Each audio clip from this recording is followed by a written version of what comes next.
इदं तु ते गुह्यतमं प्रवक्ष्याम्यनसूयवे ज्ञानं विज्ञानसहितं यज्ञात्वा मोक्ष्यसे अशुभात् यज्ञात्वा मोक्ष्यसे अशुभात्। नमस्कार। भगवानुवाच कार्यक्रम में आप सभी दर्शक भाइयों और बहनों का पुनः स्वागत है। पिछले एपिसोड में हमने गीता के कई महानताओं के बारे में जाना है और उसमें एक महत्वपूर्ण विषय है कि पतित पावन कौन है।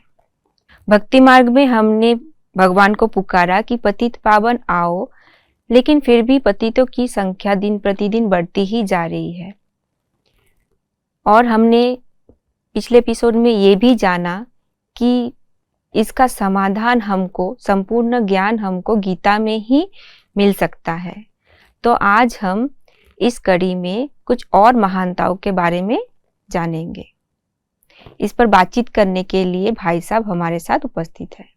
भाई साहब नमस्कार। नमस्कार। ओम शांति। ओम शांति। पिछले कई कड़ियों से हम गीता के कई महानताओं के बारे में जान रहे हैं। आज आप क्या बताने वाले हैं? इस विषय को जानने से पहले मैं सभी दर्शक भाई और बहनों को एक विनम्र सूचना देना चाहता हूँ। भगवान वाचा इस श्रृंखला प्रजापिता ब्रह्मा कुमारी ईश्वरीय विश्वविद्यालय शांति सरोवर हैदराबाद आयोजित किया है। इस कार्यक्रम द्वारा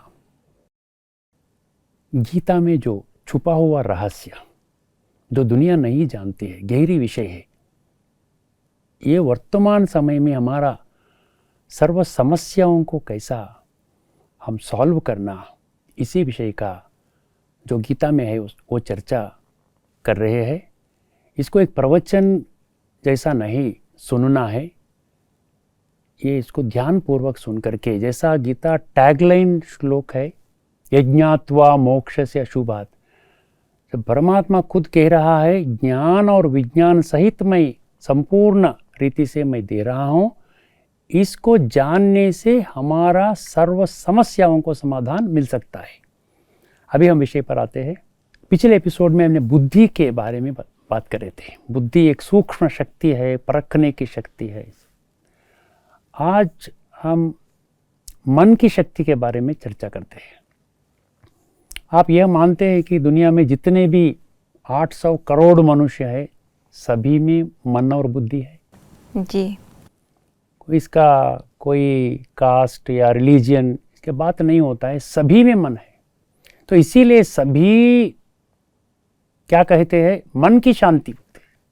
दुनिया में सभी मन की शांति, पीस ऑफ माइंड बोलते हैं, पीस ऑफ बॉडी नहीं बोलते। कोई मैं शरीर का शांति के लिए मैं ढूंढ रहा हूँ, ऐसा कोई भी नहीं है।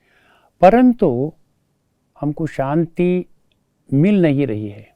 इसका कारण एक ही है कि शांति को अनुभव करने का माध्यम परमात्मा ने बताया कि मन, ये मन के द्वारा ही हम शांति का अनुभव कर सकते हैं, महसूस कर सकते हैं।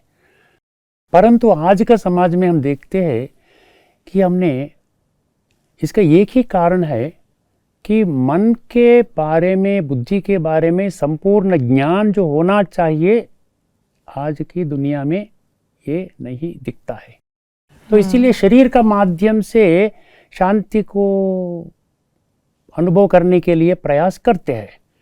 परंतु एक विषय मैं स्पष्ट करना चाहता हूँ, शरीर के माध्यम से भी शांति को अनुभव कर सकते हैं, लेकिन सदा काल के लिए नहीं कर सकते, शाश्वत शांति नहीं अनुभव कर सकते।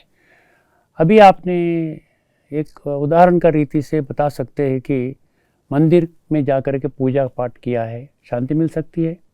कोई आपका रिश्तेदार आपका घर पर आए हैं, आपको बहुत खुशी मिल सकती है। या कुछ अच्छा खाने का पदार्थ आपको मिल गया है, शांति अनुभव कर सकते हैं। या आपका बंधु मित्र आपको बहुत बहुत प्रेज किया है, तब भी शांति मिल सकता है। लेकिन ये जानना जरूरी है कि ये शांति सदा काल के लिए कायम नहीं रहता है। इसीलिए हमने क्या कहते हैं, ये टेंशन में आ जाते हैं। कभी कभी समस्या आने से क्या होता है, टेंशन, स्ट्रेस, प्रेशर, ऐसा बोल रहे हैं। सो आजकल का दुनिया में सभी इस तनाव, क्या बोलते हैं, तनाव में गुजर रहे हैं। तो इस तनाव का कारण आपको जानना होगा, तभी आप कुछ प्रयास करेंगे तनाव से मुक्त कैसा बने। तनाव मन के द्वारा ही आता है, टेंशन पूरा मन के होता है। इसीलिए डॉक्टर्स भी क्या कहते हैं, ये मन की बीमारियां कहते हैं जी।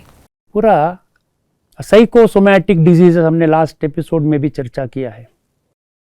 तो ये गंभीर रीति से मेडिकल प्रोफेशनल्स क्या कह रहे हैं, 70 से 80% ये गंभीर जो भी बीमारियां है फैल रही है। हर एक घर में आजकल हम देखें तो डायबिटिक पेशेंट मिलेगा, बीपी पेशेंट मिलेगा, हार्ट प्रॉब्लम्स भी है, हार्ट बाईपास सर्जरीज ये सब चल रहा है। वैसा ही किडनी फेल्योर और ब्रेन स्ट्रोक, ये पैरालिसिस कहते हैं, और गंभीर रीति से कैंसर कहते हैं। ये पूरा ये तनाव के वजह से हो रहा है, ऐसा मेडिकल प्रोफेशन बता रहा है। और एक बड़ी खड़ी बीमारी है, आप भी जाना होगा, क्या है वो, डिप्रेशन। डिप्रेशन भारत में नंबर 1, ये दुनिया का कई ये बीमारी भारत में डिक्लेयर किया, India number 1 in depression cases बोल के ऐसा बोले। तो इसके लिए बहुत ज़रूरी है कि हम मन के आधार से शांति को कैसा अपनाना। और एक मुख्य विषय को आप जानना होगा, शांति एक चीज़ ऐसी नहीं है कि जो हमको सुपरमार्केट में मिलेगा। जैसा आपने कुछ दाल खरीदा, चावल खरीदा, ऐसा ही 1000 रुपये का शांति लाओ, घर में गड़बड़ चल रहा है, तो ऐसा मिलने वाली नहीं है। ऐसा धन से शांति को प्राप्त कर सकते तो आजकल का दुनिया में जितने भी धनवान है वो तो संपूर्ण रीति से शांति से मुक्त होना चाहिए। ऐसा नहीं है, वो लोग ज़्यादा परेशानी में है, ज़्यादा अशांति दुख में वो है। तो शांति और धन एक दो कनेक्टेड नहीं है, कुछ भी ये संबंधित नहीं है। ऐसा कह सकते हैं कि जो बहुत धन का हिसाब से बहुत गरीब हो वो महान शांति का अनुभव कर सकता है, और बहुत धनवान भी हो दुनिया में ये शांति का अभाव हो सकता है। नहीं तो बिल गेट्स का हो या वारेन बफेट का हो या अमेज़ॉन का चीफ, उसको भी रिचेस्ट इन द वर्ल्ड बोलते हैं।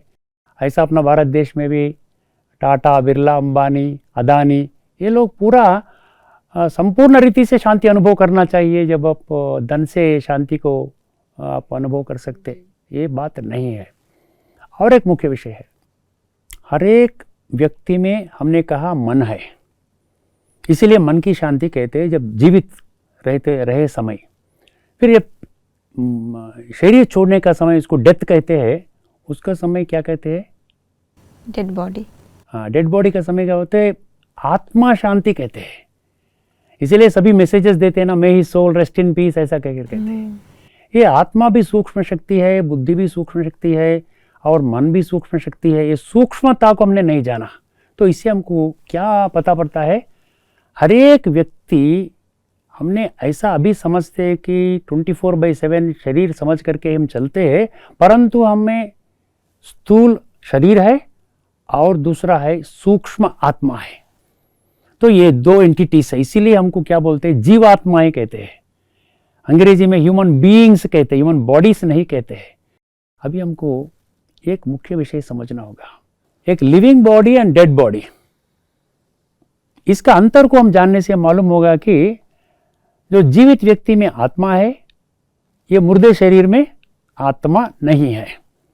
तो इसीलिए जो भी उनका बंधु मित्र जो होते हैं, उन्होंने प्रार्थना करते हैं कि इस आत्मा को शांति देने के लिए हम 3 मिनट मौन में रहेंगे, ऐसा आत्मा को शांति देने का प्रयास करते हैं। उससे कोई फायदा नहीं है। हमको आत्मज्ञान मिलने से हमको क्या होगा, जीवित का समय ही हमने आत्मा को जागृत करके हम आत्मा शांति को हम महसूस कर सकते हैं। ये मुख्य विषय को हमने नज़रअंदाज किया, इसीलिए शांति के लिए हम बाहर ढूंढ रहे हैं। बाहर मिलने वाली ये शांति ये चीज़ नहीं है। भाई साहब, फिर अगर शांति के रेफरेंस में कोई श्लोक है तो हमारे दर्शक भाइयों बहनों को बताइए। एक मुख्य श्लोक मैं जिक्र करता हूँ डिवाइन सिस्टर, 4वां अध्याय 29, 439। इसमें परमात्मा कहता है, ज्ञानम लब्ध्वा पराम शांतिम। पहले पंक्ति, मैं एक पंक्ति कह रहा हूं आपको। ज्ञानम लब्ध्वा पराम शांतिम अचिरेणाधिगच्छति। अभी समझिए, ज्ञान हम तो जानेंगे कई एपिसोड में ज्ञान क्या होता है, कि परमात्मा कह दिया मैं संपूर्ण ज्ञान मैं दे रहा हूँ, इसका ज्ञान में, इस ज्ञान को जीवन में कैसा उतारना वो भी मैं बताऊंगा। तो ये ज्ञान जब मिलता है, भगवान वाच ये 574 श्लोकों का ज्ञान तब आपको मिलता है, उसका सार आपको मिलता है। पराम शांतिम कहा, पराम शांति माना क्या है? एवरलास्टिंग पीस, सदा के लिए शांति। कोई उलझन भी, कोई परिस्थिति आया फिर भी शांति में रहेंगे। तो पराम शांतिम कब मिलेगा, कितना समय में मिलेगा? अचिरेणा कहा, अचिरेणा माना 1 सेकेंड। 1 सेकेंड में आपको परम शांति मैं देता हूं, जब आप परमात्मा भगवान, जो भगवान वाचा में ज्ञान दिया है वो संपूर्ण रीति, उसका सार को आप जानने से संपूर्ण शांति आप महसूस करते हैं। अभी कुछ विषय जाना है, अगले एपिसोड में और 2-3 विशिष्टताएं को जानेंगे। लोका समस्ता सुखिनो भवन्तु। ओम शांति। दर्शक भाइयों और बहनों, हमने इस कड़ी में ये जाना, मन के माध्यम से ही हम शांति को प्राप्त कर सकते हैं। अगले कड़ी में हम और कुछ महानताओं के बारे में चर्चा करेंगे। तब तक के लिए नमस्कार। भाई साहब नमस्कार। नमस्कार। ओम शांति। ओम शांति।